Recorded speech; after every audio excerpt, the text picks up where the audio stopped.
The latest COVID figures in the country are now out, and India has reported 352,991 cases in the past 24 hours. And a lot of those who've died right now have done so because they couldn't get oxygen in time.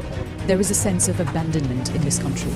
Citizens are stepping up to do what a government should, left to fight a vicious pandemic on their own.